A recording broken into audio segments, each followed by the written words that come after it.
Začal jubilejný 20. ročník Medzinárodného hudobného festivalu Kubínska hudobná jeseň 2023.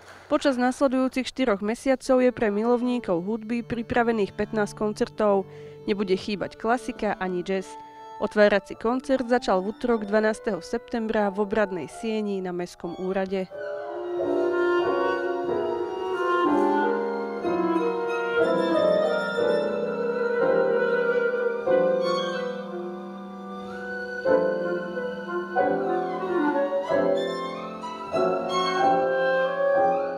Dnešný otvárací koncert skladateľom je Olivier Messiaen a dielo sa volá Kvarteto na koniec časov. Predstavia sa na ňom umelci. S týmto dielom obchádzajú viac miest na Slovensku. Dnes zahráme Kvarteto na koniec časov od Oliviera Messiaena, francúzskeho skladateľa.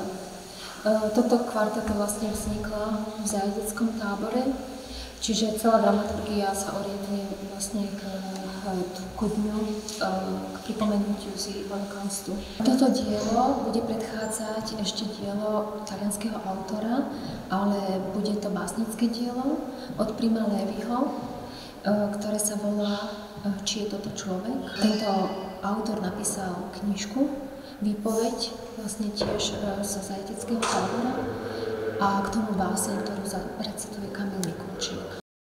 Vytesajte ich do vašich srdc. Súc doma, súc cestou, idúc, líhajúci, zobudzajúca, opakujte to vašim deťom, inak sa vám zborí dom, pohltí vás chorob a vaši potomkovia odvrátia od vás tvár. V koncentračnom tábore tam si zložil vlastne svojich muzikantov, ktorých našiel. Zistilo sa, že je to k dispozícii klarinet, violončelo, husle a ohral klavír. A čo sa týka týchto vecí, čo tam ja robím, to je ako keby len také sprevádzanie tým navodenie atmosféry, čo sa tam vo vnútri tých skladieb deje.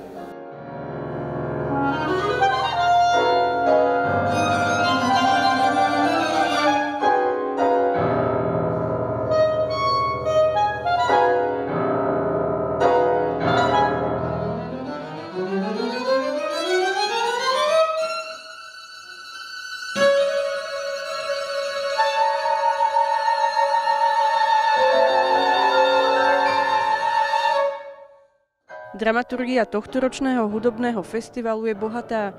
Nechýbajú sólové nástroje, big band, komorný orchester či veľký spevácky zbor. Predstavia sa dolnokubinskému publiku dve spevačky jazzové z Veľkej Británie. Je to Geraldine Schneider a Katy Bradley. Jedna bude už v tomto mesiaci, v septembri, ďalšia bude potom v novembri vystupovať v Dolnom Kubíne. Veľmi zaujímavý bude určite koncert Janka Bogdana, to je violončelista, veľmi nádejný slovenský, ktorý momentálne študuje v Tel Avive v Izraeli. Organizátor koncertov si pre hudobné vystúpenia opäť vybral viaceré miesta s dobrou akustikou. Umelci vystúpia v Obradnej sieni, v Oravskej galérii, v hoteli Park, v Mestskom kultúrnom stredisku či v kostole na Kňažej. Kubínska hudobná jeseň bude trvať až do decembra.